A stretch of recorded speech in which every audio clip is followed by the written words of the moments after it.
बघ ना, लोक कसे कुजबुजतात बघ ना. लग्न सुरू झाल्यापासून स्वानंदी जी काय निघून गेली ती गायबच आहे.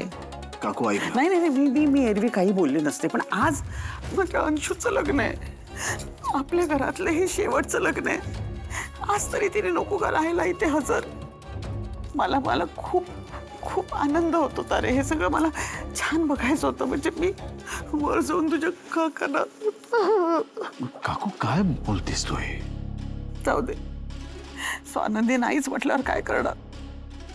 तूच आता पाद्यपूजनासाठी बस. नाही नाही काकू, एक मिनिट ऐक जरा. काका काय झालं? पहिली गोष्ट म्हणजे स्वानंदी मॅडमला यायला जरा वेळ लागेल, पण त्या येत आहेत. आणि दुसरी आणि सगळ्यात महत्वाची गोष्ट म्हणजे पाद्यपूजन होणार नाही. मला हा विधी अजिबात आवडत नाही. अरे पण लग्नातला महत्वाचा विधी असतो तो. असू दे, आपण नाही करायचा.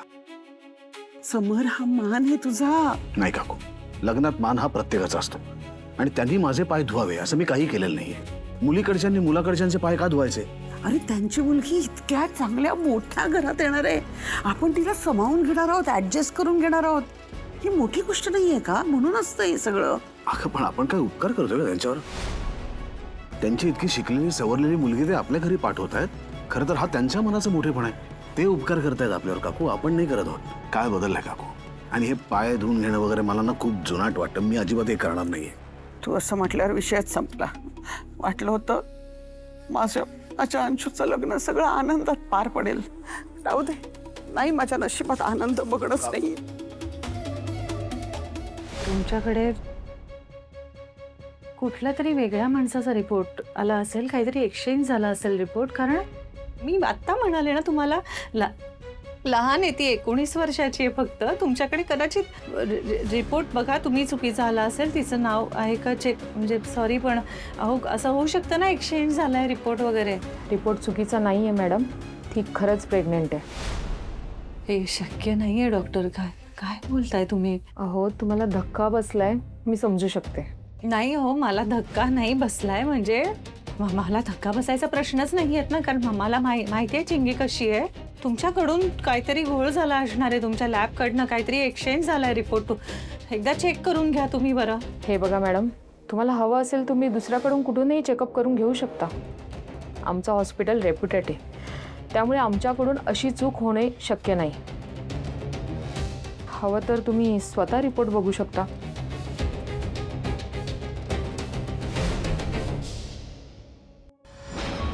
मॅडम, तुम्हाला पाणी देऊ का? नाही, मी बरी आहे, मग मी ओके आहे. इफ यू डोंट माइंड, मी एक विचारू का? तुम्ही या मुलीला कितपत ओळखता? मी खूप चांगलं ओळखते तिला. म्हणजे मी जिला ओळखते ती खूप मेहनती, खूप जबाबदार मुलगी आहे ती. तुम्हाला पूर्ण खात्री आहे ती तुम्हाला सोडून इतर कोणालाही भेटत नाही? हो. नाही, मग ती तुमच्याशी खोटं बोलते.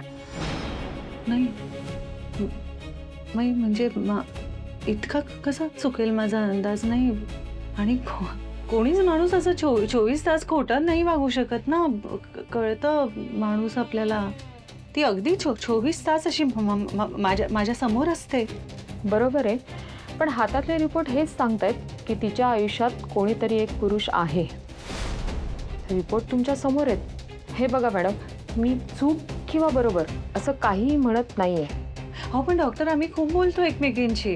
म्हणजे मैत्रिणीसारखी असते मी तिच्याबरोबर. आणि तेवढी कम्फर्ट लेवल मी दिली आहे तिला की ती माझ्याशी शेअर करू शकते. ती काहीतरी बोललं गेलं असतं तिच्याकडनं, काहीतरी कळलं असतं ना मला. मॅडम, अशा गोष्टी बोलल्या जात नाही.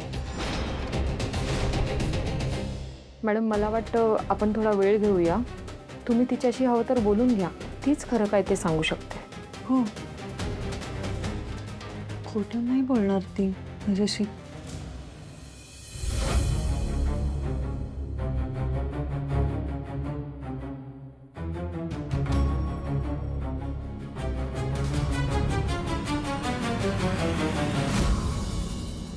चल आपण निघूया. आपण वहिनी, ते काय झालं? डॉक्टर मॅडम काय म्हणाला? नाही, त्या काही नाही म्हणाल्या. तसा काही प्रॉब्लेम नाही आहे अगं. पण आपण निघूया चल आता. हो पण का? अगं उशीर झालाय ना चिंगी, आपल्याला पोचायचं पण आहे जरा. चल आवरू पटापट निघूया. वहिनी पण ते रिपोर्ट मध्ये काय लिहिलंय? ते तू कशाला टेन्शन घेतेस त्याचं, मी आहे ना. चल. वहिनी जे काही असेल ते सांगा, मी नीट ऐकून घेईन. मी नाही टेन्शन घेणार आहे काही, तुम्ही सांगा ना मला. हा, आपण एक सेकंड ओपिनियन घेऊया. आपण आता इथून जाऊया एका आमच्या ओळखीतले दुसरे एक डॉक्टर आहेत, आपण त्यांच्याकडेही जाऊया आणि त्यांच्याशी बोलून घेऊया एकदा. हा, तुम्ही सांगा ना मला. नाही नाही अगं, खरंच काही गरज नाहीये त्याची, मी सांगते ना तुला. वहिनी मी वाचते रिपोर्ट, तुम्ही नका सांगा, मी वाचते. अगं एक मिनिट चिंगी, ऐक. मी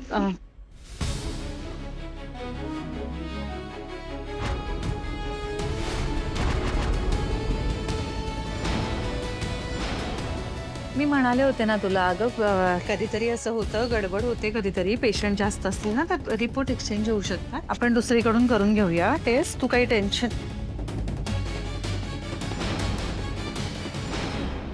सर, महत्त्वाचे विधी झालेले आहेत. आता आपण मंगलाष्टकांचा विधी करणार आहोत. सगळ्यांना अक्षता वाटून घ्या. हा, अप्पी अक्षता. मी का? स्वानंदी आली नाहीये का अजून?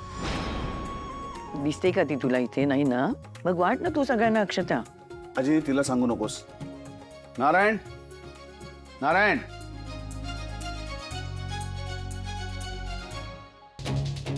समोर बघतोयस ना, आपल्याच कुटुंबातल्या लोकांना स्वानंदीचं नसणं कसं वाटत असेल.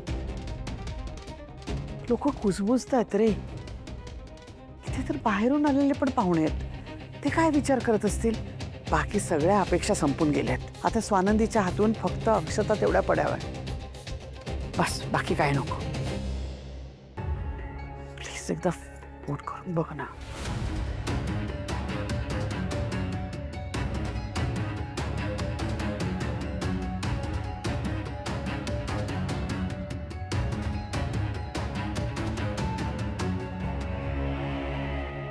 मी आता काय करू? कुठे जाऊ?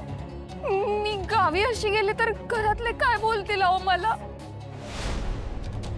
माझी आजी तर या धक्क्याने मरून जाईल आणि मी तर जगूच नाही शकणार वहिनी.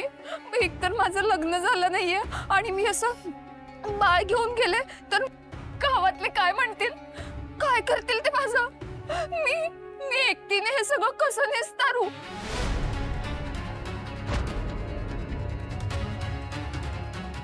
ओके, आपण मार्ग आपण ह्याच्यातनं मार्ग काढूया काहीतरी. एक आपण लग्न लावून देऊया तुझं.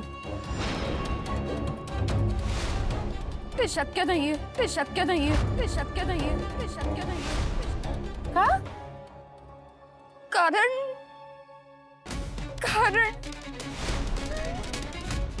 माझ्या मुलाच्या लग्नाच्या आड आलीस तर याद राख, इतकं वाईट कोणी नसेल. जाताना मागच्या दाराने निघायचं, कोणाच्याही नजरेस पडायचं नाही. एक मिनिट थांब. चिंगी, जबरदस्ती केली आहे का तुझ्यावर कोणी? हे सगळं जे झालंय ते तुझ्या इच्छेने झालंय ना?